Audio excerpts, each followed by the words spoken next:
Throughout everyone's journeys in Pokemon, we've encountered all kinds of different gym leaders. There's ones that are a bit more fun-loving and ones that are a major challenge. But the question we have to ask is, who is the best? If we were to make a region, pick 8 gym leaders, whose job it is to stop you from getting to the Pokemon League, which gym leaders would we choose? Now, it would be very easy just to pick 8 final gym leaders, because of course most of them are Dragon type, and all incredibly high leveled. But instead, let's approach this from a different angle. We can only pick the first gym leader you encounter for the first gym, the second you encounter for the second gym, and so on and so forth. That way we create the ultimate gym experience, and the most difficult path to becoming a Pokemon champion that we could create. So if we're going to do this, we have to set a few ground rules first. First things first, no type can be repeated. So if we choose a fire type gym leader for gym 4, they can't be the one for gym 7. Naturally, this is a given in any region. No rematches or second region battles. So for example, you like Brock's team in Johto, he's the second one, so unfortunately it doesn't count. Similarly, you like his rematch battle, again, does not count.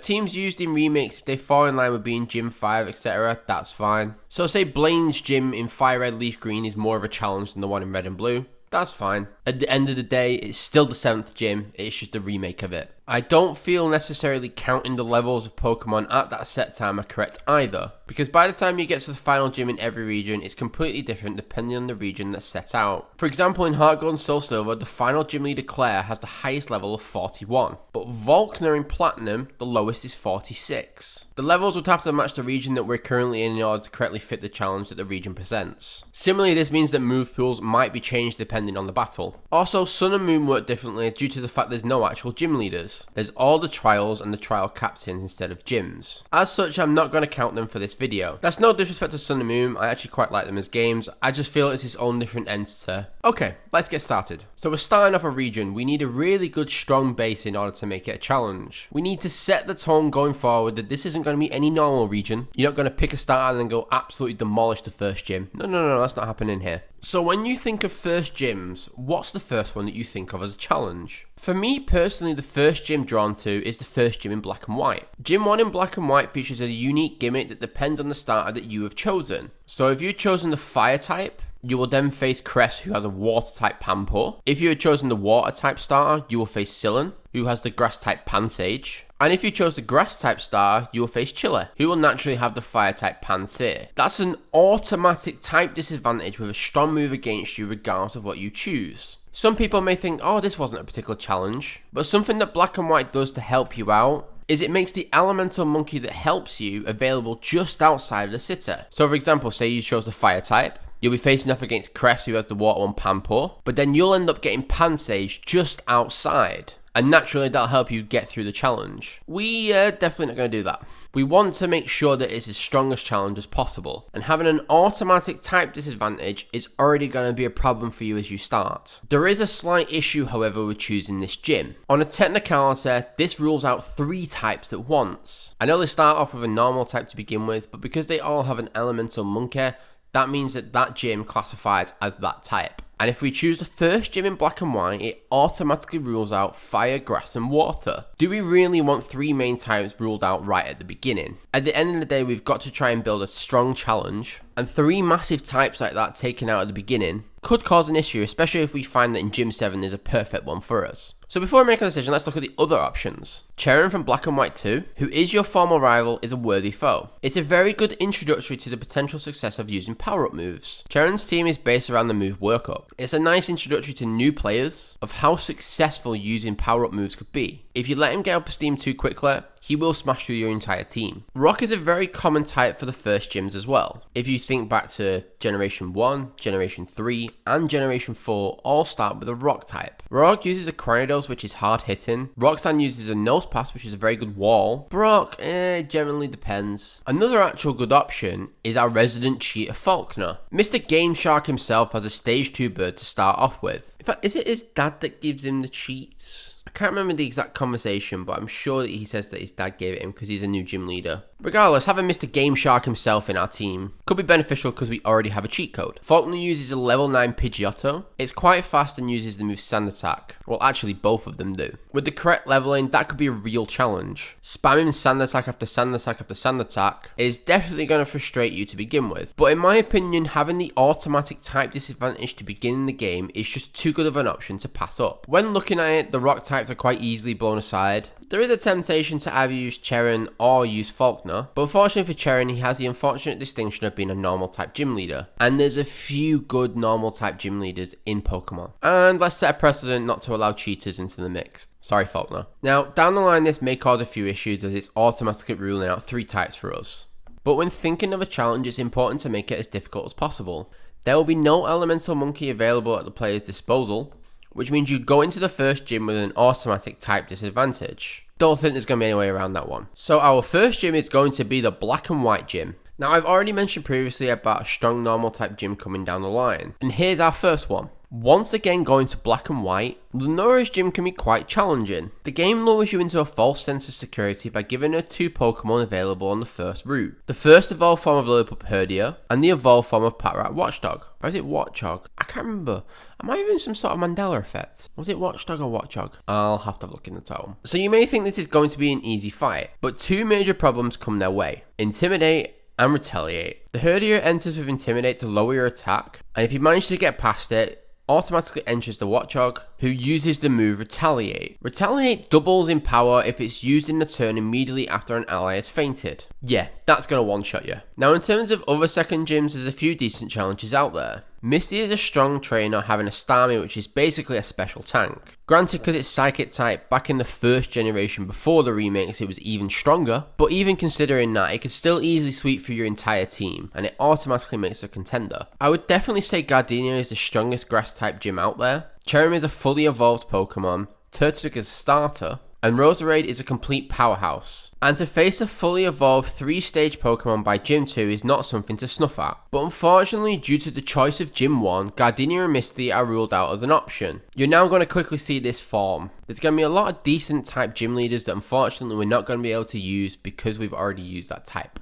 So is there any other option out there? Well, another one that could potentially be used is Grant. Grant actually provides a fair challenge with a couple of hard-hitting Pokemon. He uses the fossil types from X and Y. Now, unfortunately, it's not the fully evolved versions. Tyrantrum is an absolute beast. But even saying that, they're very strong and very hard-hitting. Grant unfortunately has the distinction of being a gym leader from X and Y. The thing about X and Y is that there's gym leaders that are actually strong or interesting to challenge. But because the game itself is not challenging, you probably will never see that. And in the right situation, Grant could be a very useful gym leader. So initially when making this video, Lunora is going to be my option. I've gone through multiple different iterations with this list, and I feel like strategy was one of the most important things we could have. My initial plan was to have Gym 1 be the black and white gym due to the type advantage, and then the Lunora due to a clear strategy of using Intimidate followed by Retaliate. But probably surprisingly, this is a serious issue when it comes to normal type gyms. I've already mentioned Cheran, who in his own right could be a decent challenge in the right situation. Lunora in the right situation could be a challenging trainer too. But unfortunately, there is one that stands above. I think in total there's 4 gym leaders in normal and every single one could potentially have made it onto this list. But one, unfortunately, is just too powerful not to. So unfortunately for Lunora, she's going to have to take a step back considering I'm looking towards the future. And therefore, we're going to pick Grant as our second gym. His team of 2 fossil Pokemon, both who are very strong, could provide a good challenge. When trying to make the perfect gym challenge, it's going to be very difficult to have all 8 be absolutely perfect. I think Grant's a good addition, and it allows us to look towards the future. So, our second gym leader is going to be Grant from X and Y, the rock-type fossil trainer. Okay, it's time to move on to Gym 3. So yeah, Gym 3 is Whitner. Next. Okay, no, but seriously, when compiling this list and making the best gym leaders, it's incredibly difficult to even consider leaving off Whitner. A lot of this comes down to a perfect moveset for a Pokemon. Miltank at this stage can have Milk Drink, Stomp, Attract, and Rollout. As their Pokemon are generally female, they can immobilize you with Attract, Stomp can flinch you, it can heal itself with Milk Drink, and Rollout gets stronger every single turn. Sure, if you're a fighting type, you should be able to deal with her, but just for the sake of the challenge, we're going to say that you can't really get any fighting types at this point, just for fun. The funny thing about Whitney is everyone's experienced a different battle with her. There'll be people out there who battled Whitner and had an easy time and probably thought, what the hell's all the fuss about? And there'll be some out there who think she's the biggest pain to have ever existed in Pokemon. Now, Lieutenant Surge would have been another potential pick here. He's very strong, but the reality is that the rolling pink cow of death is too dangerous not to be included. And it completely changed my list when I was thinking about it. When making this challenge, I was going step by step. And when I got into Gym 3 and realised Whitney was there, she became the only surefire member of our team. Our third gym is going to be Johto's normal type gym. We are already getting to the stage where a lot of gyms are slowly being ruled out from contention due to another type being used. This includes the fourth gym in Diamond and Pearl. This doesn't include Platinum, by the way. They changed the gym order in that, and the fourth gym, which was a water type, became the fifth gym in Platinum. Also ruled out are the gyms in Generation 3.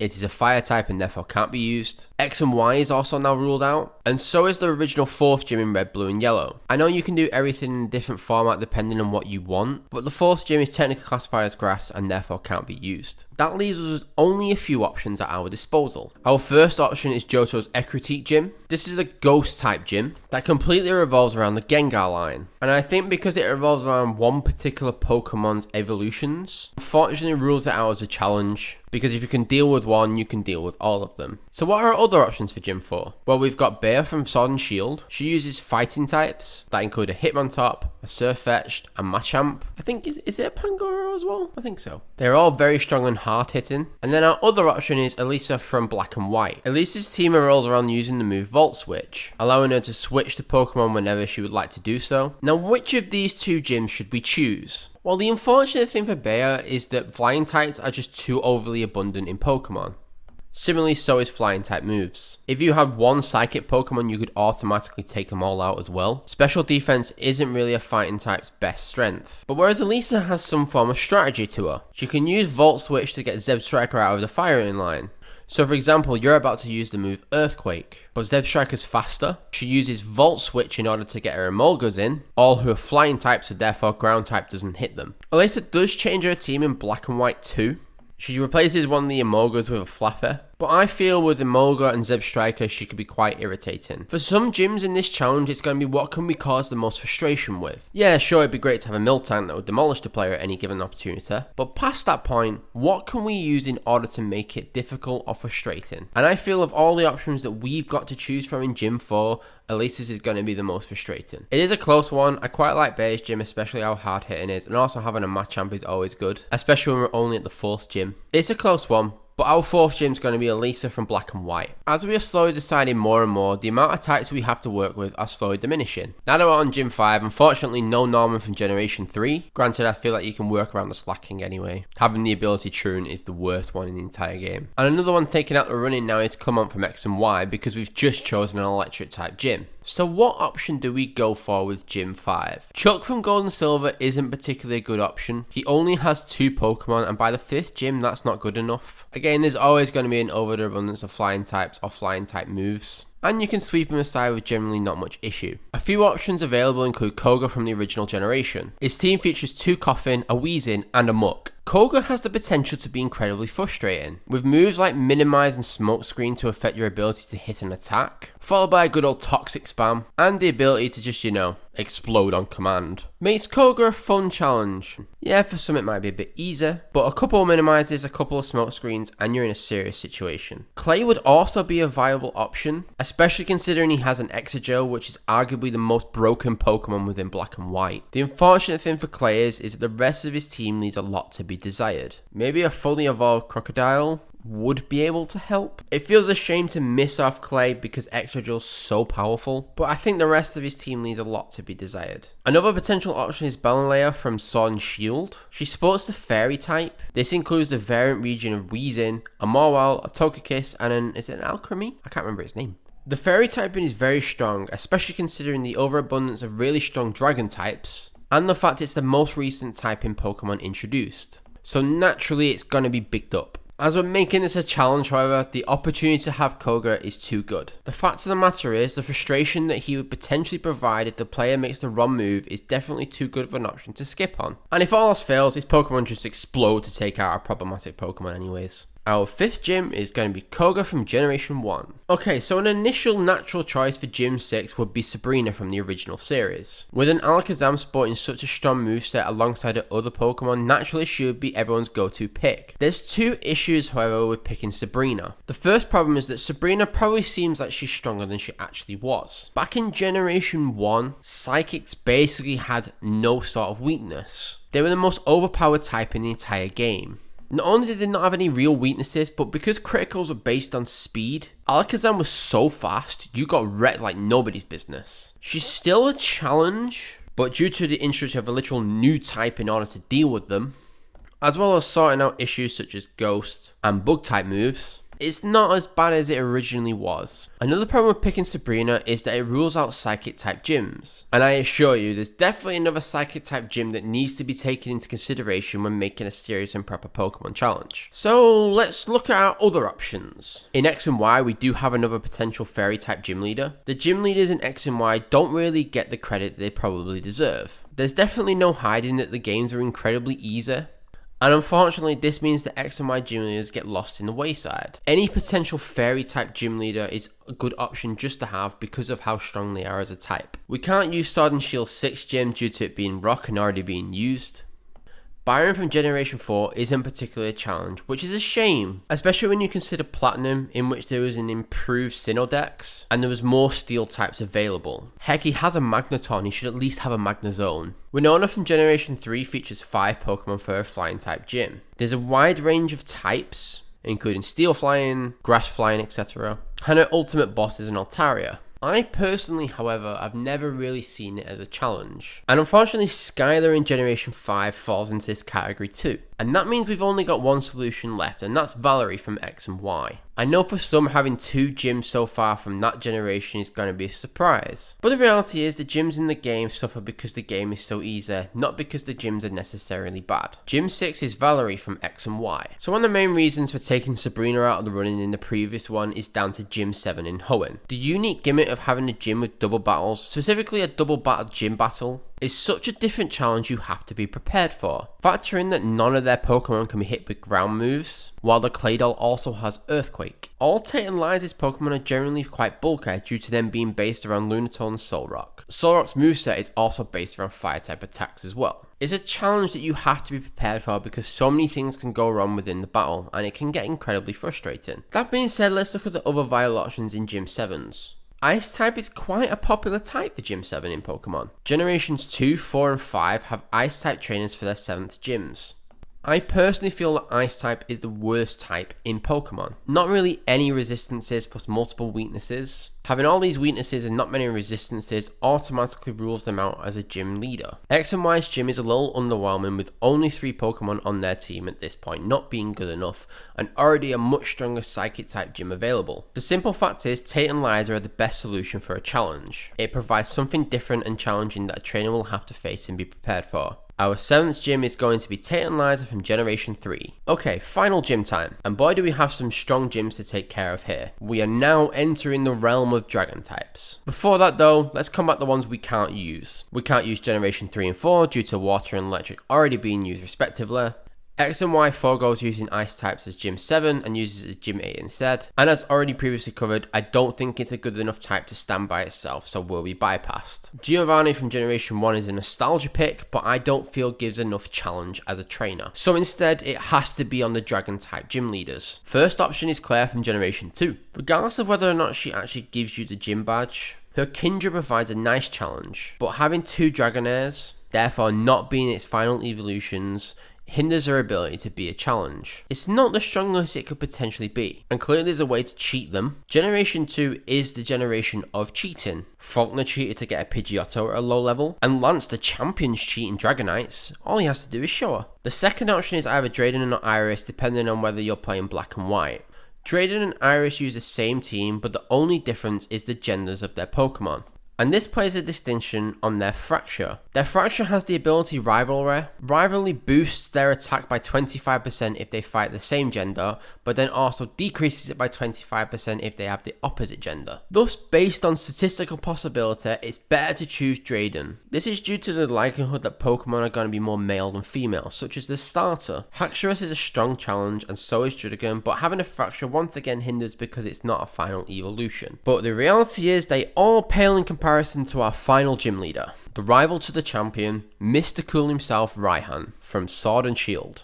And no, I'm not picking him because his name's really close to mine. While being based on dragon types, he only actually has 2 dragons of his 4-member team. But his team is fully based on using Sandstorm, with his Gigalef starting off with a Sandstream, and his Sandaconda also being able to summon a Sandstorm. His Flygon's Part Ground, and his ultimate champion, is it Duraludon, is also a Steel type. Everything benefits from his Sandstorm strategy. It's a strong gym, and therefore our final gym will be Raihan from Sword and Shield. Okay, so let's look at our region and analyse the challenge it's going to face. Gym 1 starts off with Crest, Sylvan and Chili from Black and White. You are automatically going to have a type disadvantage when you start, and you won't have an Elemental Monkey to help you deal with it. Gym 2 will be Grant from X and Y. His Rock type Fossil Pokemon will be hard hitting and a nice roadblock. Gym 3 is Whitney from Generation 2. Her pink Caragdeath is going to be incredibly frustrating, healing itself, attracting, and then rolling out with increasing power. Gym 4 is our second Black and White leader in Alyssa, who's just going to be Volt Switching like nobody's business to avoid ground type attacks. Gym 5 is Generation 1's Ninja Koga. His poison types will be minimizing, smoke screening, poisoning your Pokemon, frustrating you,